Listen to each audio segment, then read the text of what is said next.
Warning. This program contains strong language, auditory violence, and mental nudity. It is intended only for mature audiences. Listener discretion is advised.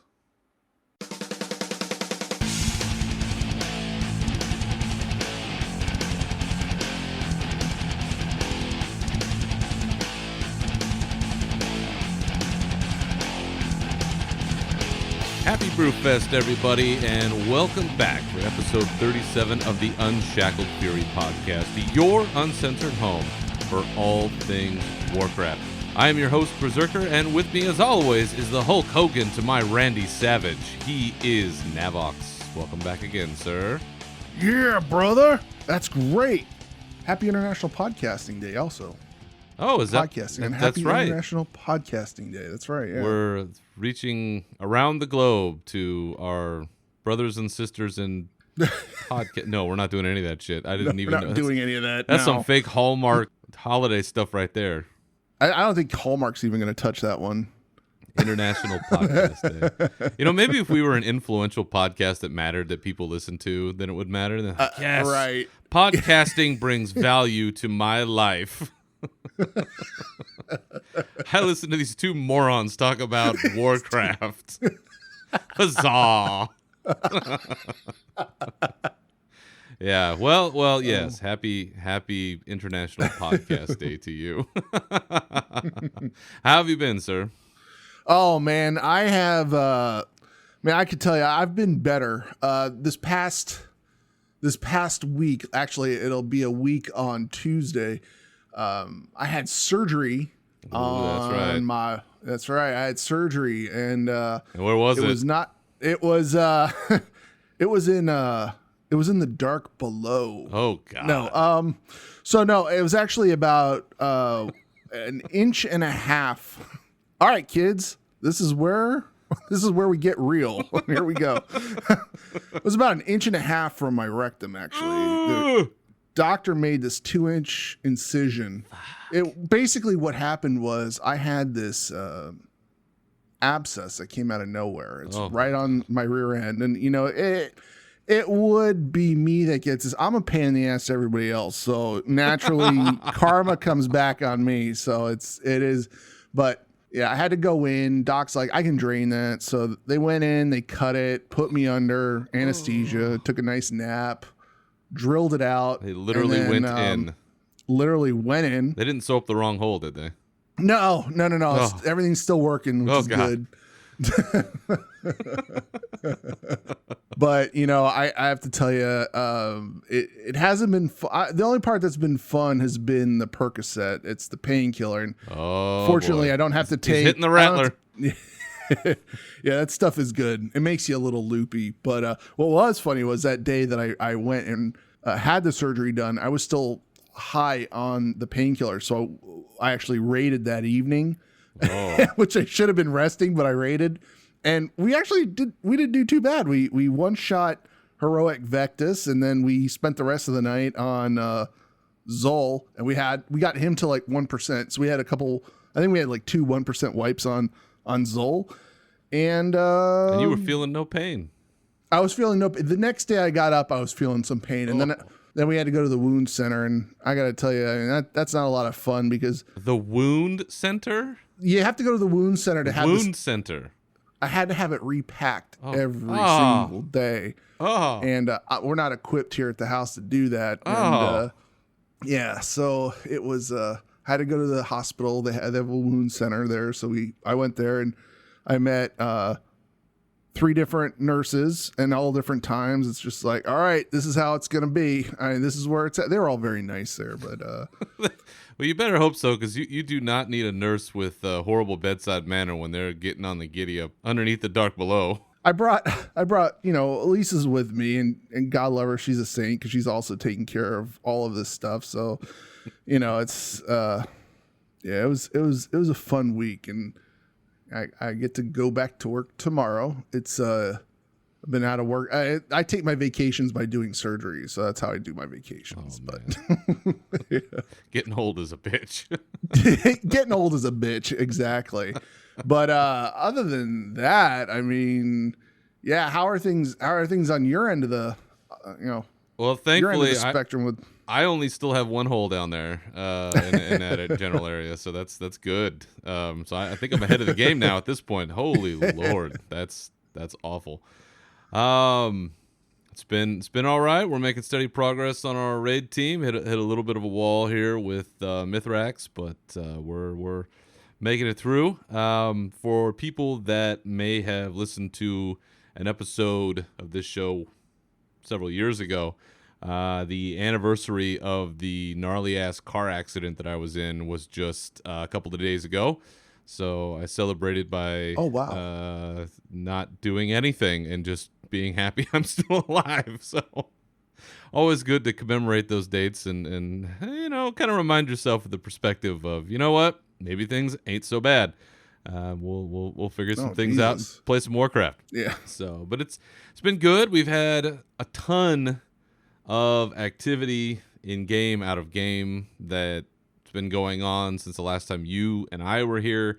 A whole bunch of news about future patch 8.1 dropped right after you and I essentially put out the last episode. So we'll have a bunch of that stuff today. And because of the pain that you've experienced already, I think we could probably forego our rage segment this week. I don't want to inflame anything. I'd really hate to enrage any sort of open wounds that may still be around. So we're gonna forego that, with the caveat that, as you and I kind of bandied about back and forth over the last week, the forums have really been on fire as of late. Oh, in particular, it's a shit show. And just a general word of caution out there. People, we always suggest giving out help, some kind of word, bug report, something. But remember, at the end of the day, you're entitled to nothing. Nobody has to respond to you. If they do, they choose to. And if they do, stop being complete dicks to these people. I mean, my God. Just one of these days, they're going to shut those forums down. I'm telling you, it's just not going to be worth it. And it's sad because they're, for the listeners who haven't been caught up on the forum stuff, just go out to the forums, go out to Wowhead, look for the blue posts. You'll find the ones from lore, and you can trace it back, and you can do your own little research. But it's literally Mos Eisley's space station out there on the forums. People are just negative in general. And I mean, it's good that people love Warcraft. They love their game. They care about it. But again, there's a right way and a wrong way about going about giving your feedback. And there's a lot more wrong than right out there on the forums. So I love how everybody's like, oh, Blizzard's not responsive. They're not very responsive on things. No, they're out there being responsive to all these asshats out there that are just posting bullshit and this, that, and the other. No offense. I don't know how responsive I'd be either if I was the target of the kind of shit that people say. I make it a point I try not to post out there on the forums anymore. I go out there, I'll read, but it's the equivalent of trade chat out there. It's just... I'd say it's even worse because at least you have GMs that are jumping in a game where people can ban you or report you or do different things. It seems like on the forums, I mean, they're trying to do their best at times, but man, goddamn, you were showing me some stuff, you were linking me some things. I'm like, what in the hell is going on here? I know, like, is this a joke? Like, is this just massive troll action? Like, what the hell is this? And I'm sure it's a little bit of everything, but yeah. Be that as it may, no rage portion this week. We just have a ton of news to talk about. So why don't we go ahead and jump into that, and we'll start with the announcement that I teased last week.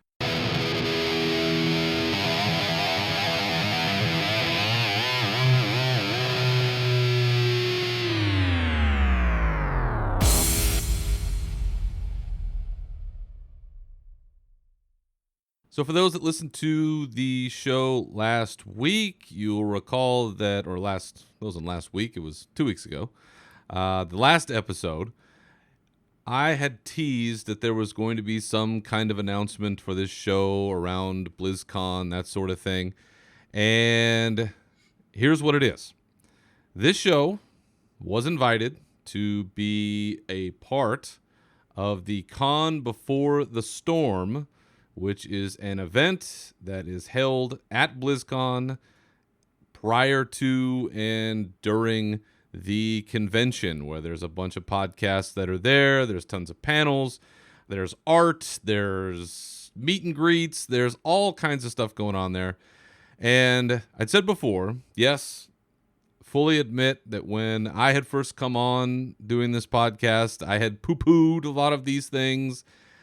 And I will say, having been to 2 BlizzCons, having visited this particular event both times, they do a pretty damn good job of putting stuff out there. They really do. And they have some great art. They got some good people to come see. You know, they've got something for everybody. And in particular, this show, myself, I will be appearing on what is called the Pod Before the Con, since I won't actually be there, and several other people won't be there either. And it's going to be on October 28th at 4 o'clock Pacific time. So if you want to see me on a stream, I think it's going to be on Twitch. We're going to be talking about all the stuff going on right before the convention, probably talking about the Con Before the Storm itself, what to expect. It really is a pretty well-run event, I will say, and if it's something you want to check out, we'll be there.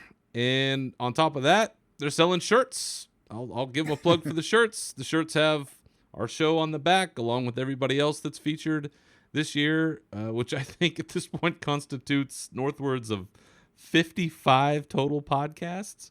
Wow. And that's over Blizzard, Warcraft, StarCraft, Diablo, Overwatch, the whole kit and caboodle. So that's the announcement. And I'm sure that Navox will be cheering from the sidelines. Absolutely. I'm going to be tuning into that. I tune into it every single year because it's everybody in our little world of podcasting that, you know, all the contributors, you know, I go out there and I follow them. Seraphis and Zia. Zia and Seraphis do a phenomenal job of setting this up, and it's really incredible. They did a live stream one year from the convention itself, I believe, or they try to do it every single year. And the panels they have, the people that show up, it's honestly the place to be if you want to meet all the podcasters you listen to, and it's a really good place to run into all, you know, a lot of the WoW development team, a lot of people there, Yep. a lot of, you know, you'll run into everybody there. So, I mean, that is the place to, if you don't go to any of the other parties at BlizzCon, make sure you go to the Con Before the Storm. It's where I finally got to cry on Terran Gregory's shoulder about him killing Varian. So the one other thing I have to mention are the other shows that are going to be on this particular panel with me, which is it's the Pod Before the Con. It's the Warcraft version edition of this. And with me on this are going to be all things Azeroth, Dungeon Fables, Half Hill Report, WoW Challenges, WoW Talk, and our buddy Frazzly from Frazzlecast. That's awesome. So some people we know, some people we don't, and, you know, we'll see what happens. I'm looking right now. I'm trying to decide if I want navy for Alliance or just straight black. I think I'm leaning towards the navy shirt. I don't know. We'll see. Maybe black. I don't know. I'm going to order one of these shirts, though. Yeah, it's definitely awesome. The first shirt that has anything with our shit on it. You know, you and I were talking. I might order a shirt with our crap on it at some point here in the near future just to have it. Yeah. Maybe that'd be nice. I don't know. We'll figure something out. Yeah. We'll figure something out. But at any rate, that's the big BlizzCon announcement. We'll be featured on one of the panels for the Con Before the Storm. Looking forward to doing that, and hope you guys tune in at 4 o'clock Pacific Standard Time on October 28th. Also related to BlizzCon, we got a little bit more information about the virtual ticket items. It's kind of been rolling out slowly this year. I feel like in past years they've kind of told us more about what you were getting out of the virtual ticket, but this year it's like, here's this one thing, then here's this next thing. I know, and right now I'm still on the fence. I really am. Last year it was a no-brainer. They had that ship. The I mount. absolutely love that ship, the mount. Yeah. And I was just like, fine, I'm gonna spend, I'll spend the $40 for the mount, and I get to watch BlizzCon. That's cool. That's cool. And we got an expansion announcement at that one, Right. and that's I was pretty pleased about this. This time I'm just like, So you're not stoked about the faction-themed cloaks and banners for Warcraft players? I am not. No, I'm not. I mean, Cosmetics just don't do it for you, huh? cosmetics just don't do it for me. Plus, none of my tunes ever wear a cape. I always transmog it into invisible. Capes get in the way. I do find it interesting because every year I feel like we've been given a mount. Yeah, I feel like the mount is going to be there. It's coming. It'll probably be like 0 hour. They'll probably be like, oh yeah, by the way, there's a mount. They're going to give away the B mount. Come on. I don't know. BlizzCon surprise. But yeah, it does seem a little underwhelming because the mount is always a big deal.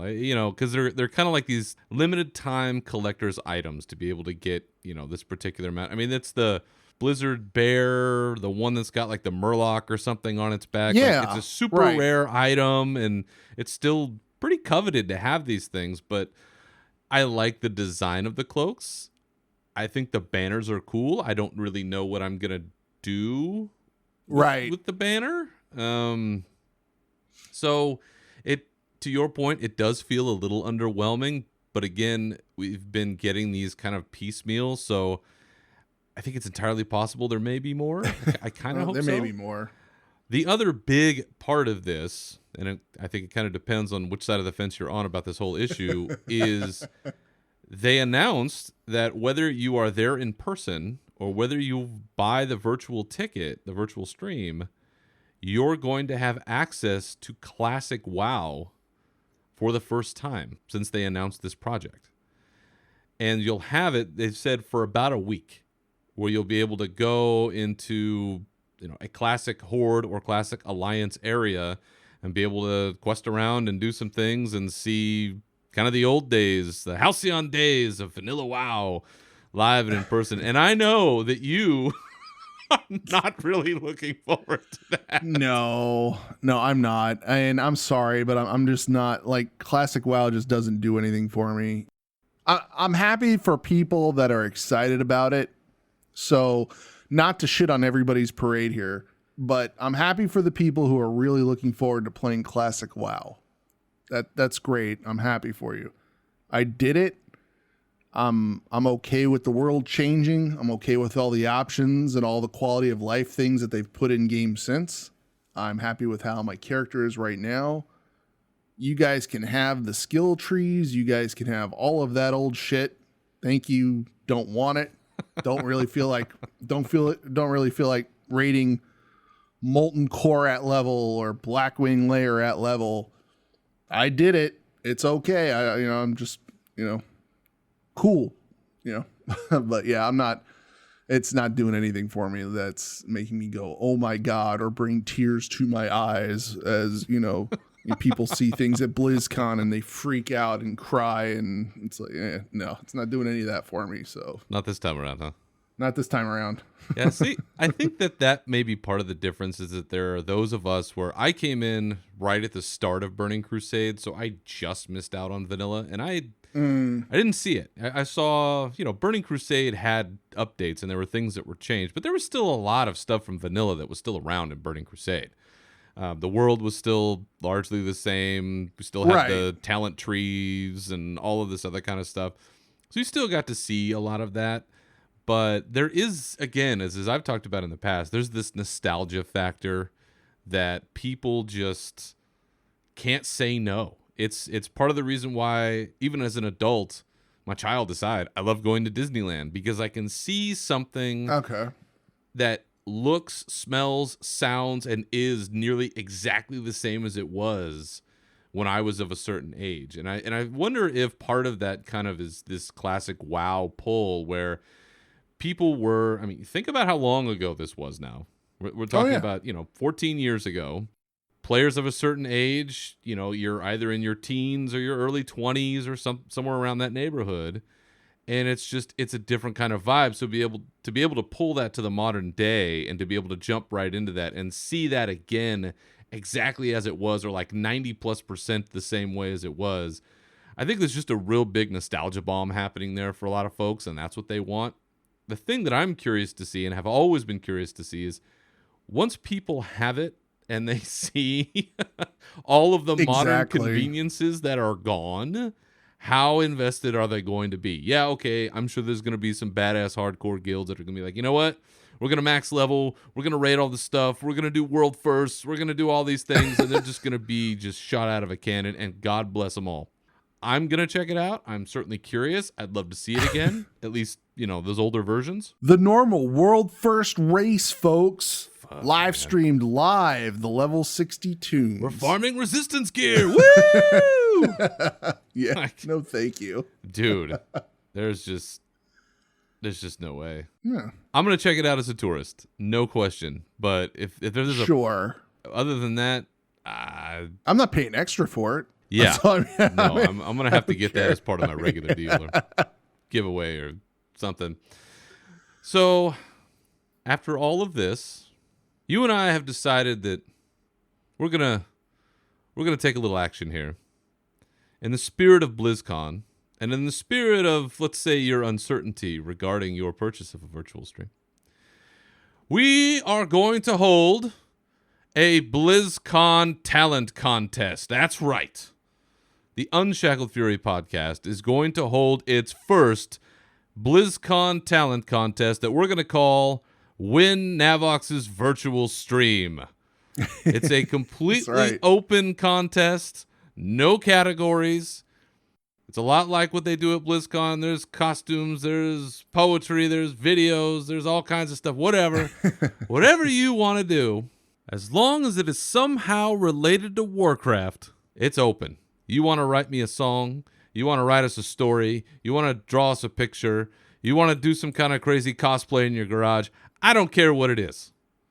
Whatever you want to do, we're going to open up this contest starting the moment that this podcast drops, and it will be open until 11:59 p.m. Pacific Standard Time on October 27th. So you have a full month.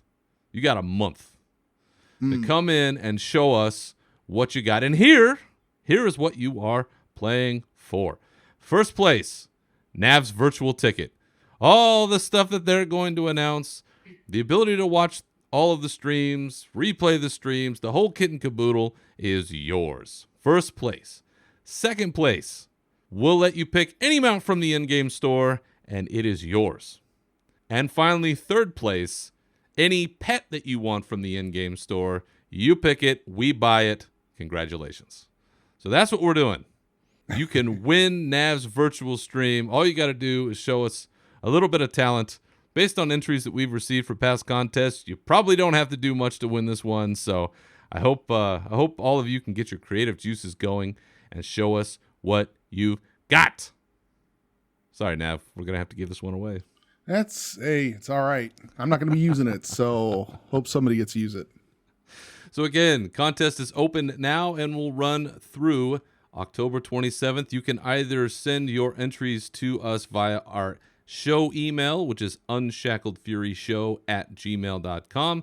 You can send it to me on Twitter at Berzerker Rage. You can also send it to Navox at NAV_OX. Or, you can skywrite something and take a picture. You can, send it by carrier pigeon, however. But get it to us by that date. We will judge it nearly immediately and have the winners announced in time for BlizzCon. So you will get all of your winnings prior to the show. So don't worry about loot. You'll get your loot. You'll get your purples prior to the show. So good luck. Give us something good, and we'll announce the winners in about a month. Now, patch 8.1. Tides of Vengeance has been announced. Tides of Vengeance being, I believe, a title that many people believed would be an expansion title for a lot of years. And now we're seeing it in a patch. I don't know if that was just something they're giving to the community or something they've always had planned. But patch 8.1 essentially is going to continue, as they've described to us, the faction war that's been going on. It's going to extend the war campaign that we've been doing. All kinds of stuff going on. We're going to go down the list on a few of these items here. There's definitely more than what we're covering. Again, it looks like it's going to be a pretty big patch, and there's going to be a lot of changes in relation to classes and itemization and a few other of those things that we're not necessarily going to talk about here. We're talking about more of the overarching large-scale stuff. So check out your favorite sources, Wowhead, MMO Champion, all those folks, to get more detail. Some of your favorite streamers, I'm sure, are breaking down some of this stuff too. But the big thing to me is that we're getting 2 new raids and kind of sort of technically 3 new raids, because the first new raid that we're going to get is the Siege of Zuldazar, which for the first time ever will have a different experience for each faction. The Horde gets one version and the Alliance gets another version, where the Alliance end up facing off against Rastakhan, and the Horde are going to go up against some kind of a council fight, which includes Jaina. Yeah, and then at the end of that, apparently, I don't know if I heard this correctly, you're going to go and talk to somebody in town, which starts up the next set of fights. So you get to experience it from the other side, or you get to see the storyline that happened on the other side of the faction. It sounds like there's somebody that you talk to who fills in the gaps on the story, but then lets you fight 3 other bosses. So you'll get like 9 total. It's pretty cool. What do you think about that? Do you think that this is risky, or this is a good idea, or maybe both? I think anything is a good idea at this point. I mean, because right now, again, not trying. I love everything Warcraft. No, I'm just really bored at the moment. So I'm happy with anything that. I am bored out of my mind at the moment. I know we've only had the game for about a month and a half now. We're going on 2 months now, actually, because we're going in October. Yeah. But I've got my character max level. We're working on heroic raids. I'm leveling up alts, which is good. I'm not chasing down the artifact power like I did the last expansion. So anything at this point that they add on to it is just icing on the cake for me. And I'm glad to see the story. I want to see the story progress a little bit more. I want to see some more of the old god stuff in this non-old god expansion. And I'm actually more interested to see, because there's some story and talk about Vol'jin, and are they going to bring Vol'jin back somehow? I mean, I know I don't play a Horde character, but I'd be interested to see how this works. Storyline, things like that. But well, you touch on something that's important, and we got a bunch of new stuff here, but burnout, or feeling, let's say, uninspired, that happens to everybody. And I think it's important to check in. We've talked about this before, it's important to check in and notice when those times are happening. And even if it's early on, and let's face it, when an expansion comes out, that first period of time is like this giant crush to get geared up for raid. I mean, if you're doing raids, you're getting geared up for raid, you're doing world quest, you're jamming up on all of this reputation grind that you're doing. There's all this flurry of activity and all these things that are happening all at once, and it's just go. Right. And at some point, unless you're, a certain type of person, I mean, you do kind of have to take a step back, take a breath, and be like, woo! All right, I got raids going on, but other than that, I kind of need to just dial it back just a little bit and catch my breath. Right. Which it sounds like that's kind of where you're at. Yeah, exactly. That's exactly it. So, there's always time for Hello Kitty Island Adventure. I'm missing that game. So just something a little more low key.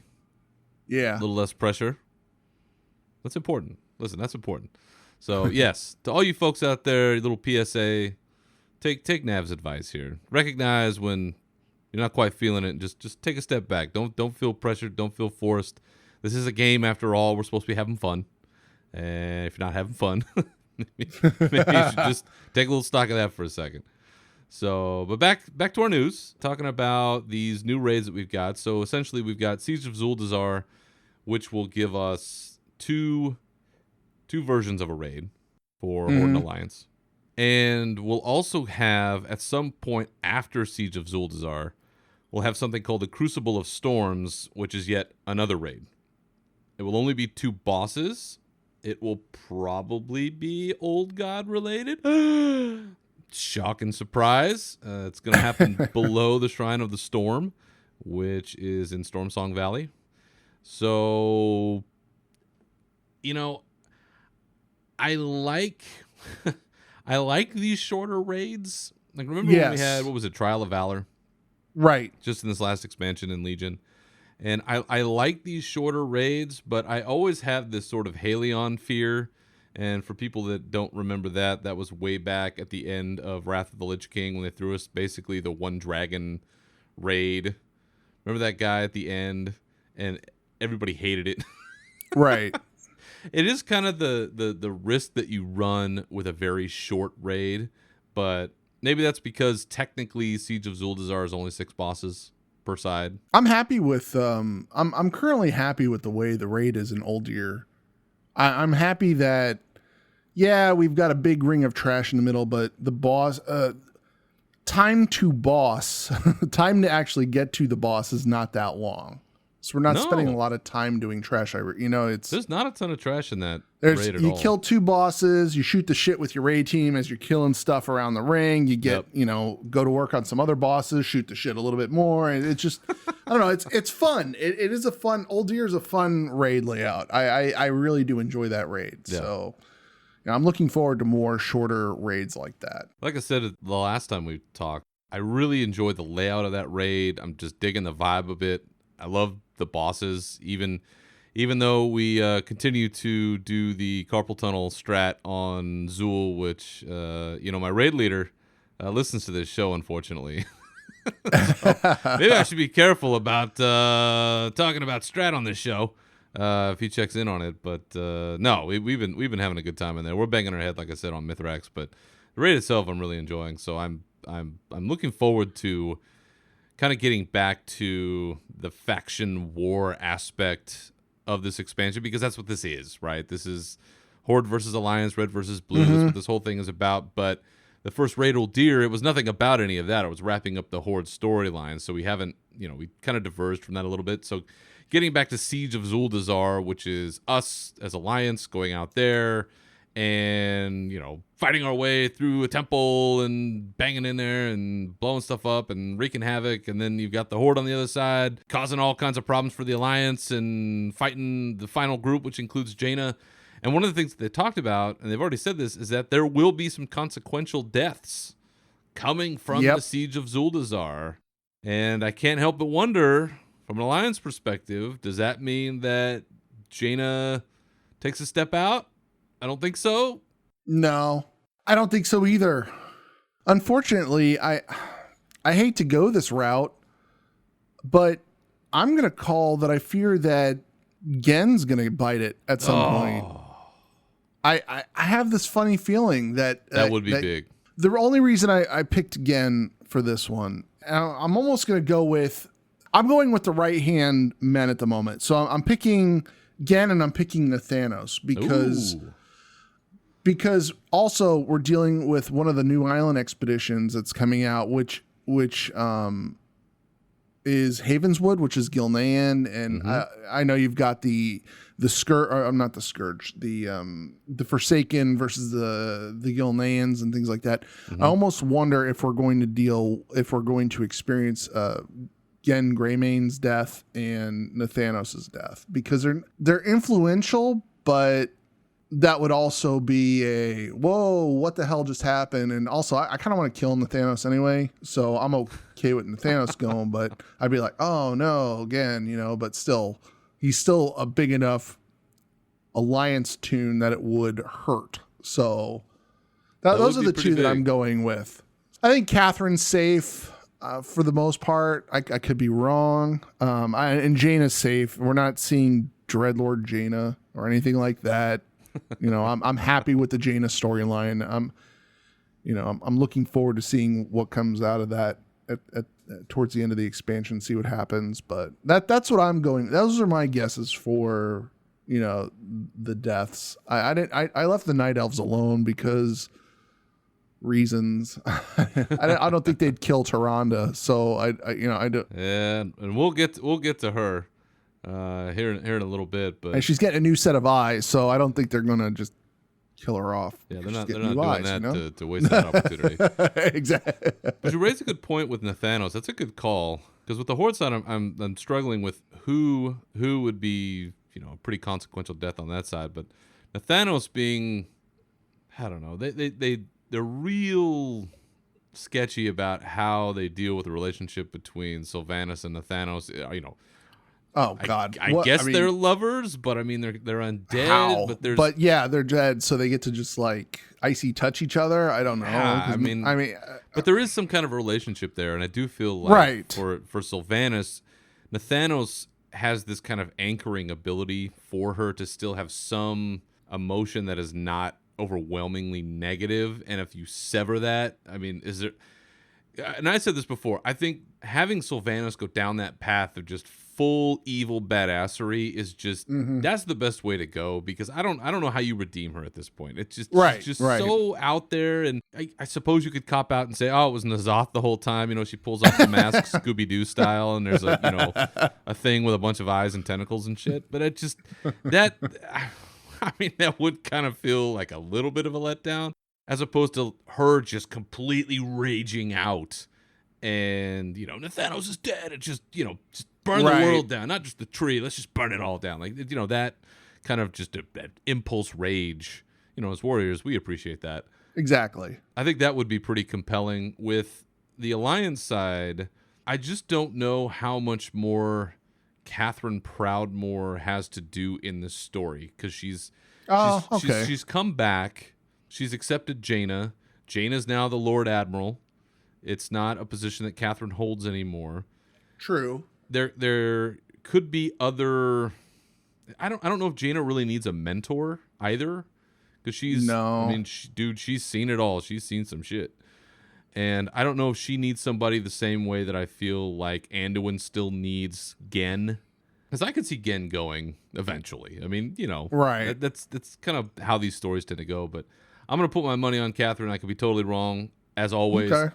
We don't talk about spoilers for the most part on this show. We'll talk about some minor spoilery stuff every now and again, but I intentionally do not go out there and read the broadcast text that gets data mined, the videos that get data mined. I avoid all that stuff like the plague. So, one, it doesn't taint what I think is going to happen when I come on this show and talk to you. But two, I just like to be surprised, and I don't want to have that spoiled, because people are all over MMO Champion going, oh my God, did you see what so-and-so said? Holy shit. Like, I just, yeah, I know. Like, nope. Because I saw one, and I told you this before we started recording, I saw the name of one very famous character in Warcraft lore having something to do with something. And I was like, nope. I don't want to read this. I don't want to know shit. Yeah. So I'm totally backing away from that. But really excited to hear that in 8.1, we're going to get some more raids, a couple different places to go. We're also going to get a new Warfront, the Battle for Darkshore, which we can, I assume, safely say this is fallout from the burning of Teldrassil. Night Elves versus Forsaken. This was not a location that we talked about on the last episode. This wasn't one that seemed to be data mined. We had other locations, but not this one. It sounds like this is going to be a Warfront that operates similar to the existing one, where there's phases and rares and some pretty cool faction armor and all that kind of stuff. Yeah. And now that we've seen a full Warfront, what do you call it, a cycle? Now that we've seen a full Warfront cycle. Oh, God, yeah. Do you think that this will be effective in helping to fill in that lag time? I do. I like the Warfronts. Would I like a little bit better announcement about the Warfronts in game than having to rely on guild chat or Wowhead or something along the lines of that? Sure. But yes, I do love the Warfronts. I'm happy that we're getting another Warfront. And what'll be nice is when they finally get into a cycle that there are enough war fronts up for us for both factions, Alliance and Horde, so that we can just go in and do our war fronts, and then the next week the cycle changes, and it's a neat little system that they put in the game. And I actually do like going in and collecting all the armor. So the fact that we get I think this one there's a dark ranger armor set or something like that. It looks really, really neat. I don't necessarily know how that's going to work out for plate class users unless it's just a transmog item that works across the plate class users, but it looks pretty cool, for hunters. If you're a hunter, you get a cool little dark ranger outfit. But yeah, I'm pretty happy with the war fronts right now. Other than like I said, the announcement of the war front. Like, I want to log in a game, I want a quest to pop up and go, good job contributing to the war front. You guys have the war front. Go war fronty things. Go do that. It's like, but no, I have to rely on, oh, hey, by the way, does anybody want to go kill all the rares with me today? Why? What's up? Oh, we have the war front. Oh, we have the war front? I didn't know we had the war front. Okay, great. Sure. I'll go do that with you. Yeah, I'm just glad that I've now seen it in each one of its phases, because it's kind of like, I liken it to when Data's learning how to play poker in Star Trek The Next Generation, and he's read all these books and he's, assumed all of this knowledge, and then he goes and he gets his ass kicked. And it's like, well, why did this happen? And they said, well, there's a difference between reading about a thing and actually doing a thing. So for me, it's very much that way, where I got to get my hands on it. I got to do the thing in order to really understand what's going on. So now I can see, all right, one faction has it, and then you are giving your contribution. So then for that period of time, you're contributing whatever it is to, your resources towards the warfront. Then that goes on for about a week. And then you have the next week where you actually do the scenario itself, where you go in and you're fighting against these NPCs, and it is that sort of RTS-ish style where you capture one area and then soldiers are streaming out of that area, and you can go and collect wood or ore, and then you're donating it and you're getting better, equipment or whatever the thing is. And then you have that third week where then you have that place, and then you're out in the world, and then you're doing the rare killing and all that kind of stuff in the world bus and blah, blah, blah. I didn't understand any of that until this past week. Or at least I didn't fully understand it. So I'm glad that now that we've been able to go through that entire cycle, now it makes sense. Now I get it. But to your point, the one lament that I still have is that it seems very directionless. And I had a conversation with a couple of my teammates the other night after raid, and we were talking about it. And, there's a difference of opinion, right? Where some people, it's like, listen, this is how the thing works, and it's like a MOBA in this respect, or, it has these familiar concepts that I understand, and so I can go boom, boom, boom, boom, boom. I got it. I think there's another opinion, which is mine, and others where it's like, well, I don't really have a background in that. So that's not natural for me to think about the game in that way. Like, I get the RTS thing, but I'm not really building anything. I'm contributing stuff, and it's just it's very scattered in a way, it feels like. Right. It's not like, okay, do this and then do this, or this is the best strategy, or this is the best way to go, or there's some coordination. It's still a very linear process. You're going in there and you're gathering. Okay, so you're either gathering ore or you're gathering timber, one or the other, or you can gather both, I think. I just know that when I went in there when we were going in there prior to the war front, I don't know what they call that phase, but I think it's the gathering phase where you're just trying to contributions. The contribution phase, right? I went in there I went in there one time and I just did the ore. I didn't touch the lumber at all. And then the next time I did the lumber. And then I realized I could turn the stuff in or I couldn't turn the stuff in. It doesn't really matter to me if I turn it in or not. So it's not like I'm not gaining anything by turning it in. Let me stop. I know people, no, you do. No, I get it.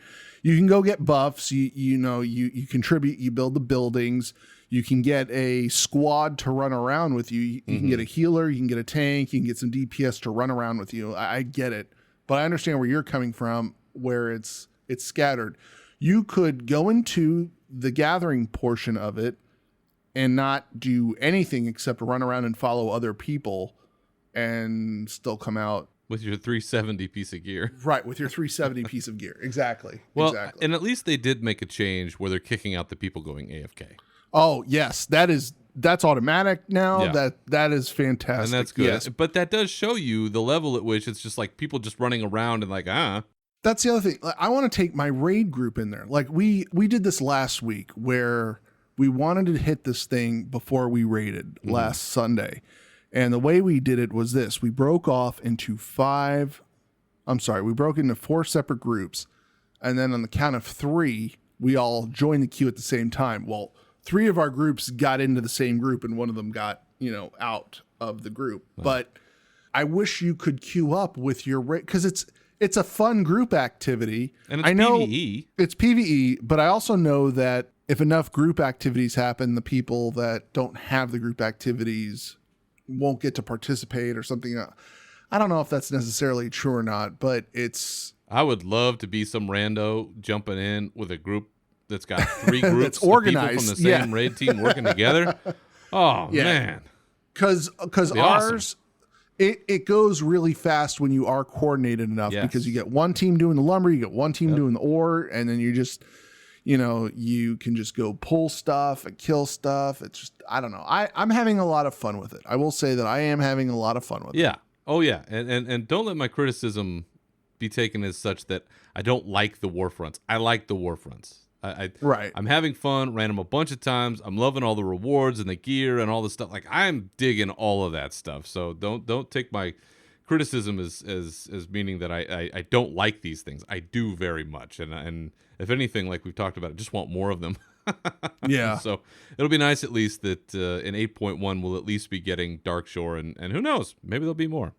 One of the things that we will also get briefly is we'll also get some new island expeditions. You mentioned Havenswood as the Gilnean one, and this was actually shown, I think, in the alpha or beta of Battle for Azeroth. So people have already kind of seen that one. It just didn't make it into the game yet.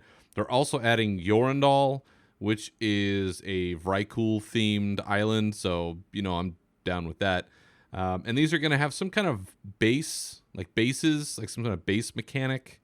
I didn't really see how exactly that's going to work, but, like I said before, I'm not really a big fan of the island expeditions. I know people are running them so they can get their Azerite and do the thing, and they're kind of reworking these. I found out recently that a lot of us that are going in there for the mounts and the pets are actually doing these expeditions wrong. Oh, I heard about this. What's the story on that one? Yeah, so there are certain rares that you have to kill in order to get the pets and the mounts.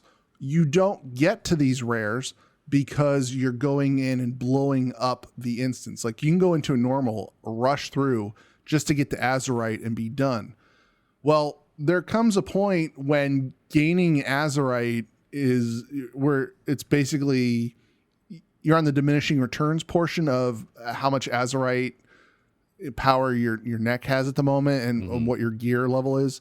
Well, if you make the expedition last longer, and you do that by killing the horde tunes off, and you kill enough rares and things like that, drag the expedition on, that's where your pets, that's where your mounts, there's quests that happen inside these expeditions that a lot of people don't even know that's happening. You'll pick up a key, and you're like, great, I've got this key. It goes to a quest. I have no idea what this quest is. Well, you're just not spending enough time killing other things, and things aren't really outlined clearly in these things. So you don't really know what's going on other than the human response is, well, I want to fucking win this. I don't want the horde winning this. That's it. I'm just barreling through. Exactly. You just barrel through it.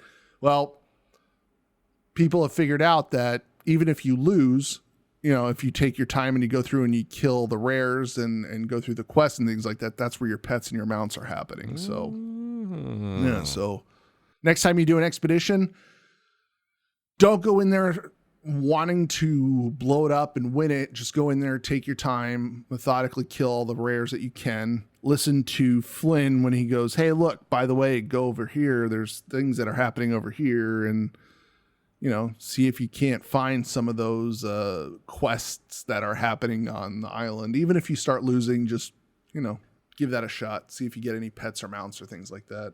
So there is some hope for these island expeditions yet. Yeah, there's some hope for them. Yeah. They're going to keep tweaking these things. And they've talked about this already at a great length, I think, in saying that, again, the communication hasn't been quite where it needed to be for both Warfronts and island expeditions, and some of the mechanics and the way things have played out aren't exactly what they want either. So I have a feeling these island expeditions probably going to go through a few iterations as the expansion progresses, and I have confidence they'll get us to a place where even I want to jump in there and be like, yes, let's go do these things, and not feel totally stressed out about them.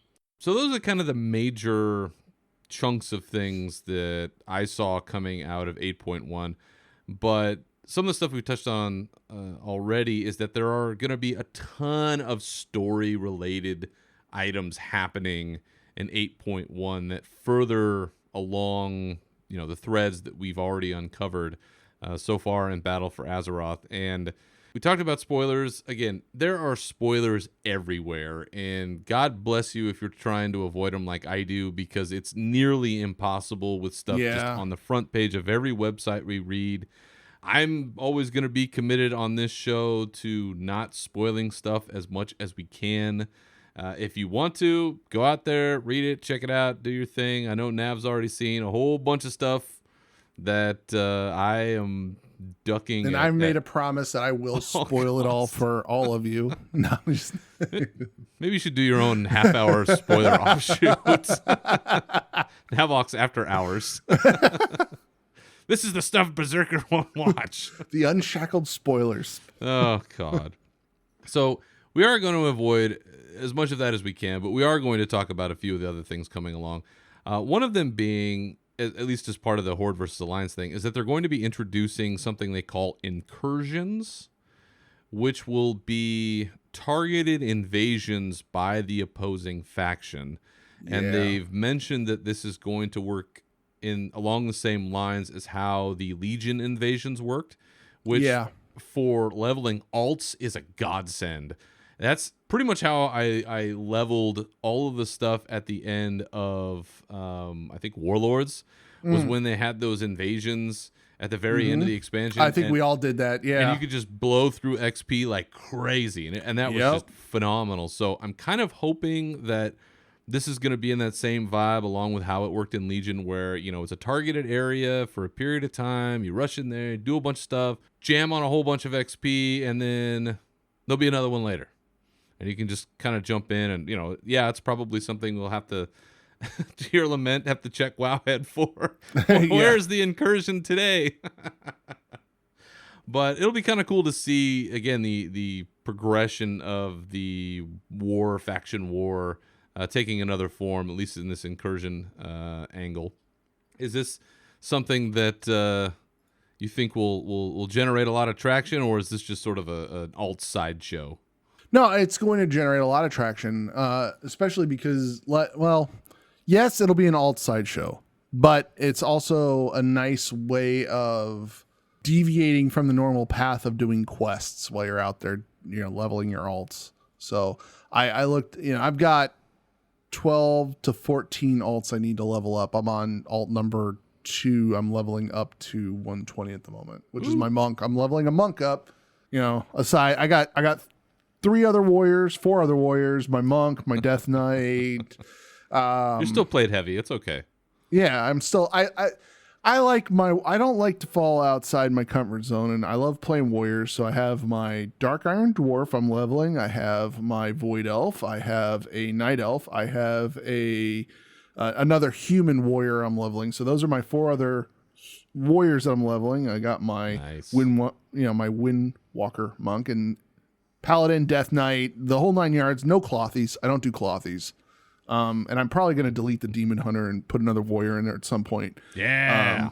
Because I have a rogue. I don't really need to level up the Demon Hunter. I'm not going to play. I don't plan on playing the Demon Hunter anymore. But these are going to be great for leveling all of those characters. I hope that the reputation, though, at some point, I hope that it becomes a Countbound rep at some point because I think that they said that's coming in 8.1. I am just, man, if I had to go through the rep grind again on all these alts, that's just. Yeah, I think they said that in 8.1, if you've achieved, Exalted or whatever it is, that achievement will go account bound now. Oh, nice. Okay, that's good. Okay, well, I'm happy about that. And that was, again, kind of what we mentioned at the top, is that there are a whole bunch of other changes that are coming with 8.1 that are a little more technical, and I think that's one of them. But again, nice. Okay. Check in on the notes.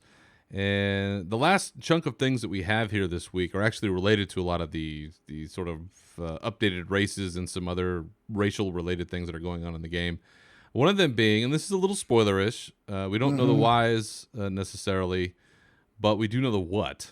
And that is that Tyrande is going to be undergoing some sort of ascension to become what they call a Night Warrior, which sounds pretty freaking awesome to me. Yeah. I'd take that on in a minute. And there's going to be apparently a whole storyline and a whole bunch of stuff wrapped up into how she becomes a Night Warrior. I think that there's a poem or something about a loon referencing a Night Warrior. And, there's a whole bunch of Night Elf culture stuff going on there, which is just sounds phenomenal. But as part of that, I guess my understanding is that once you go through this quest line or you do whatever this is, that you will actually be able to then take on the ability to customize your night elves as Night Warriors. Am I understanding this correctly? I think so, yeah. Yeah, and it's just they have different eyes. Like their eyes are no longer moonlit, glowy white. They're now, really, really dark, like dark eyes. Like they have a dark navy look to them. So I have a feeling there'll be a whole suite of things coming. I don't know. They look kind of silly on the male that still has the Illidan like eye band, like they have the eye mask, but then the eyes are peeking through the mask. It's like, no, that looks silly. Stop that. Well, it is pretty early, and that's the thing about the data mining, right? Right. Oh yeah, everything data mined should be taken at face value, and you should go out to the forums and rage about everything that's data mined. Oh, that's Absolutely. right. That's right. Yeah, Dude, we've been doing it all wrong. Exactly. Yeah. Yeah. Yeah, but I thought that was pretty unexpected, and again, it's one of the things that I'm enjoying about this era of Warcraft is that is not something that was on anybody's radar. No, and it's character development because honestly, what did we get from Tyrande last expansion? One, she cried about the dragon. Right, exactly.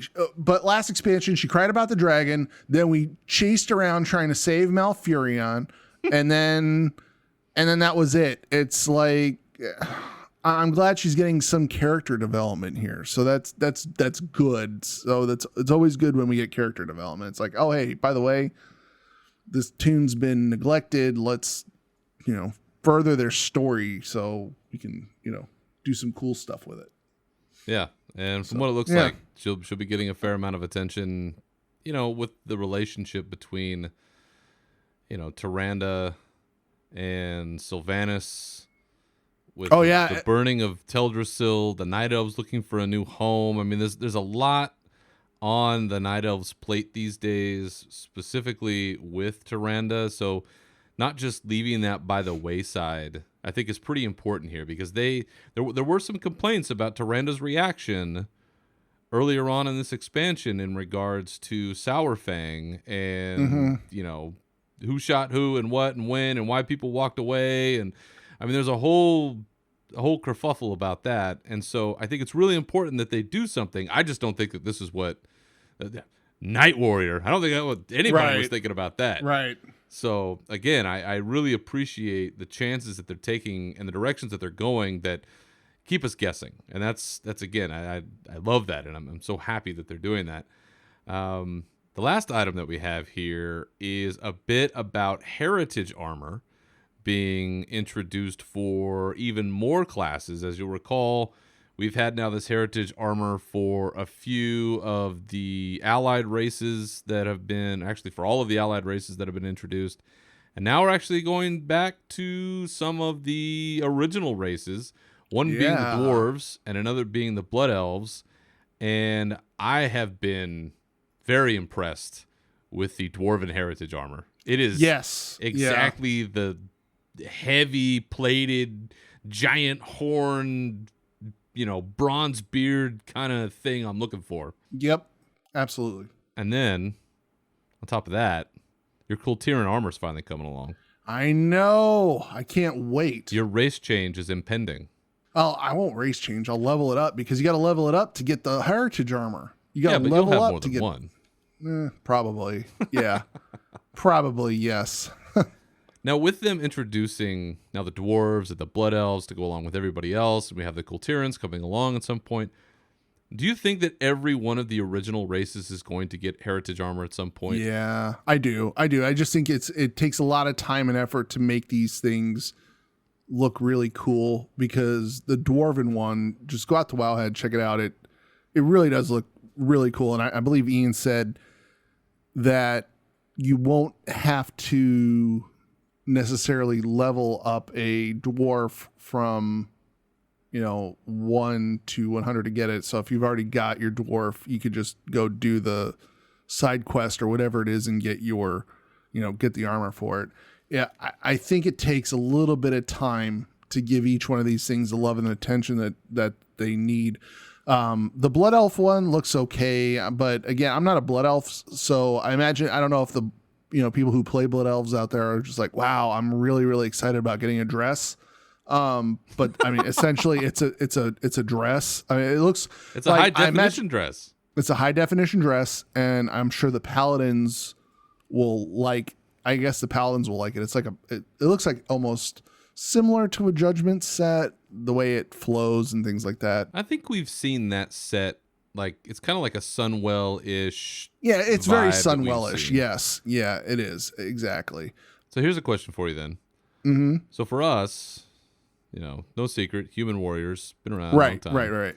There have been now 2 different versions of what I would think are the quintessential human armor, which is the Stormwind Guard. You've had the original set from way back when that you could craft as a blacksmith, and then there was the set that was introduced in Warlords, which was kind of the updated version that you could get through, your garrison.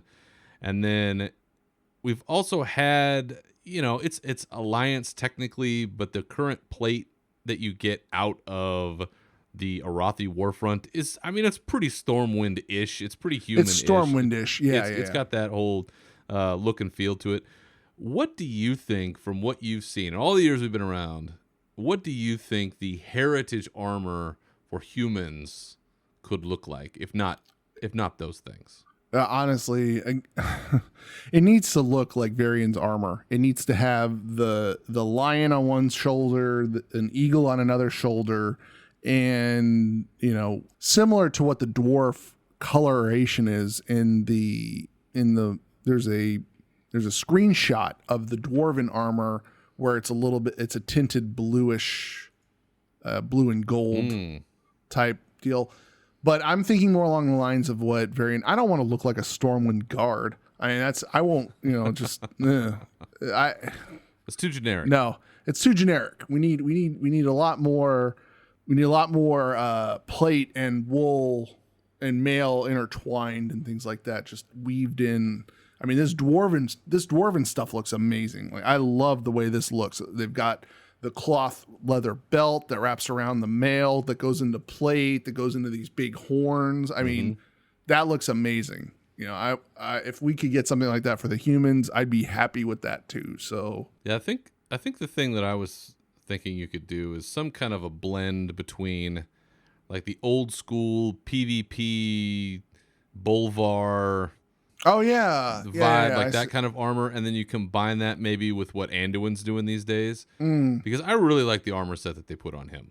I mean, I gotcha. Okay. I was always a big fan of Varian's gear, and that would be freaking amazing.